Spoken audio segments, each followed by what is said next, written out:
Hey guys, in this video I wanted to kind of discuss what I think is kind of the deepest and most flawed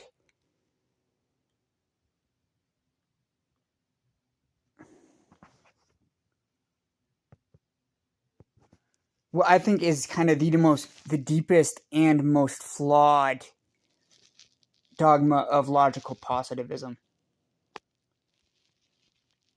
It's I do not know how to explain it. Oh, actually, it's not that difficult. Which is basically so. This is related to the dogmas of empiricism Quine was talking about, but I think it's even more damning for positivistic philosophy of science. A lot of logical positivism attempted to basically define the logical content of a physical theory purely extensionally.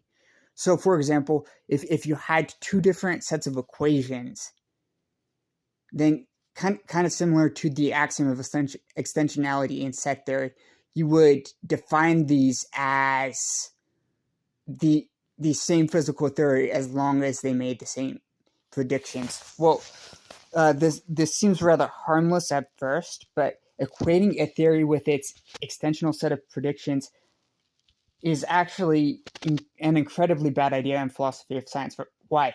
Well, so the reason something like set theory uses an axiom of extensionality to equate different sets is the entities, the equations that form the sets over range over are not going to change over time.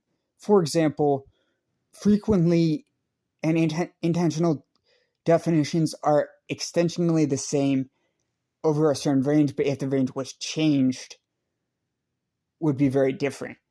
Lots of definitions that for example, addition that are stably defined. I mean, extensionally the same when ranging over the set of positive natural numbers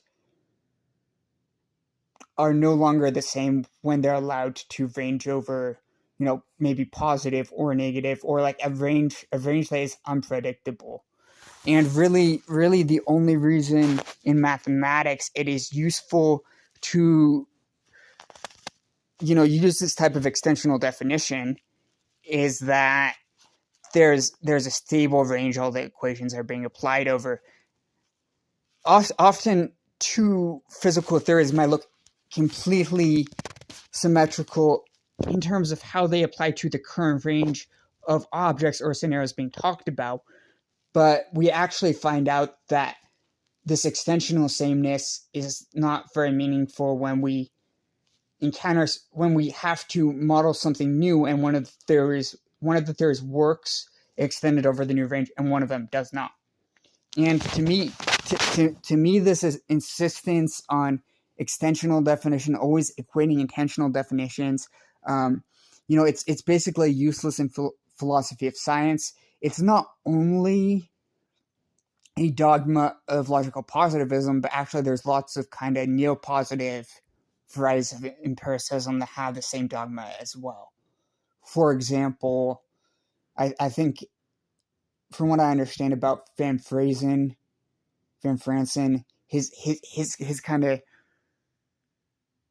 reductions of what a physical law is would kind of fall under these criticisms as well.